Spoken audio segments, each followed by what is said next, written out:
Hi friends, நம்ம இந்த வீடியோவில் எதை பற்றி பார்க்க போகிறோம்னா, லாஸ்ட் வீடியோவில் நான் வந்து டாப் 5 ஹேபிட்ஸ் அப்படின்னு ஒரு வீடியோ போட்டிருந்தேன். அந்த வீடியோவில் பார்த்தீங்கன்னா one of the best habit வந்து எக்ஸசைஸ் பண்ணால் என்னென்ன பெனிஃபிட் அதை பற்றியெல்லாம் சொல்லியிருந்தேன். அந்த வீடியோ பார்த்தோன்னா இப்போ நம்மள நிறையா பேர் இந்த எக்ஸசைஸ்ன்னு சொன்னோன்னா ஜிம்முக்கு போகணும், ஹெவியாக ஒர்க் அவுட் பண்ணணும் அப்படி தான் நினைக்கிறோம். ஃபார் எக்ஸாம்பிள் நம்ம வந்து இந்த ஜிம்முக்கு போகணும், மோட்டிவேட் ஆகி ஹெவியாக எக்ஸசைஸ் பண்ணணும்னு நினைக்கும்போது ஒரு 2 or 3 டேஸ்க்கு வந்து அதை ஃபாலோ பண்ணுறோம். அடுத்து வந்து லாட் ஆஃப் பெயின் வந்து நம்ம உடம்புல க்ரியேட் பண்ணுறதுனால அந்த மாதிரி எக்ஸசைஸ் பண்ணுறத விட்டுட்டு டோட்டலாகவே எக்ஸசைஸ் பண்ணுறதை அவாய்ட் பண்ணிடுறோம். அதனால் நான் இப்போ பெஸ்ட்டு சிம்பிள் எக்ஸசைஸ் ஒன்று சொல்ல போகிறேன். அதாவது உலகத்துலேயே பார்த்தீங்கன்னா walking is the best exercise. அதாவது நடக்கிறதா உலகத்தில் பெஸ்ட் எக்ஸசைஸ்ன்னு சொல்கிறாங்க. டெய்லி ஒரு அரை மணி நேரம் மட்டும் நீங்கள் நடந்தால் போதும். அதுதான் உலகத்துலேயே சிறந்த எக்ஸசைஸ் செய்கிறாங்க. இந்த எக்ஸசைஸ் வந்து யார் வேணால் பண்ணலாம். அதாவது உங்களுக்கு ஜிம்முக்கு போக வேணாம், இது பண்ண வேணாம் அப்படின்னு சொல்லல. நீங்கள் ஸ்டார்ட் பண்ணும்போது வாக்கிங்கில் ஸ்டார்ட் பண்ணுங்கள்.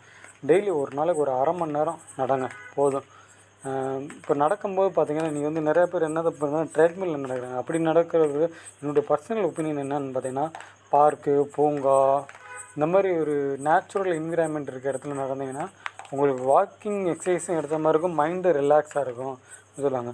ஒரு சர்வேயில் என்ன சொல்கிறாங்கன்னா 90% ஆஃப் பீப்புள் வந்து ஒரு 1 வீக் அப்புறம் நடக்க மாட்றாங்க. ஏன்னு பார்த்தீங்கன்னா அவங்களோட புதுசாக நடக்கிறதுனால உங்களுக்கு லெக் பெயின் இதாகிடுது, கால் வந்து ரொம்ப வலிக்க ஆரம்பிச்சது. என்ன காரணம் போட்டோம்னா அவங்க வந்து கம்ஃபர்ட் ஷூஸ் ஆர் செப்பல்ஸ் போடுறதில்ல.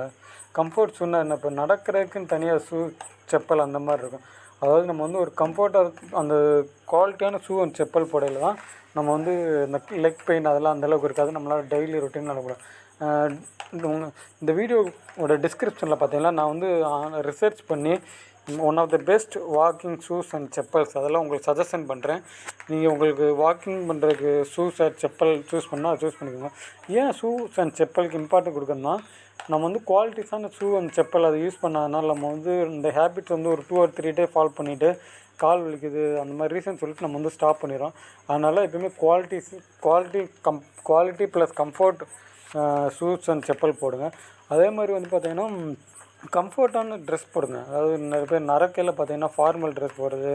அதாவது நமக்கு எந்த ட்ரெஸ் வந்து கம்ஃபர்ட்டாக இருக்குமோ அந்த ட்ரெஸ் வந்து நடக்கையில் யூஸ் பண்ணிங்கன்னா இதாக இருக்கும். அடுத்து என்னென்னு பார்த்திங்கன்னா ஒரு எப்படி வேகமாக நடக்கலாமா ஸ்லோவாக நடக்கலாமா கேட்குறேன். ஃபஸ்ட்டு இனிஷியலாக சூஸ் பண்ணும்போது பார்த்திங்கன்னா ஸ்லோவாகவே உங்கள் ப்ராசஸ் ஸ்டார்ட் பண்ணுங்கள். வாக்கிங் இன்னும் எடுத்த உடனே நம்ம அரை மணி நேரம் வேகமாகலாம் நடக்க வேணாம். எடுத்த உடனே ஸ்லோவாக நடங்க. மெதுவாக அந்த வாக்கிங்கை வந்து இன்க்ரீஸ் பண்ணுங்கள். எடுத்தோடனே ஒரே நாளில் முதல் நாளே 1 மணி நேரம் நடக்கிறது அந்த மாதிரி வேணாம். ஜஸ்ட் எடுத்த உடனே ஒரு 15 மினிட்ஸ் ஸ்டார்ட் பண்ணுங்கள். 15, 20 அப்புறம் 25, 30 அந்த மாதிரி ஆரம்பிங்க. அதுதான் ஒன் ஆஃப் த பெஸ்ட். நீங்கள் எக்ஸசைஸ் பண்ணணும்னு ஆசைப்பட்றீங்கன்னா எடுத்த உடனே ஜிம்முக்கு போகிறதோ ஹெவி ஒர்க் அவுட் அந்த மாதிரி பண்ணணும். எடுத்த உடனே இந்த மாதிரி சிம்பிள் பேசிக் எக்ஸசைஸ் வாக்கிங்லேருந்து ஸ்டார்ட் பண்ணுங்கள். உங்களுக்கு வந்து பெனிஃபிட்டாக இருக்கும். ஓகே ஃப்ரெண்ட்ஸ், இந்த மாதிரி நிறையா ஹெல்ப்ஃபுல்லான இன்ஃபர்மேஷன் தெரிஞ்சு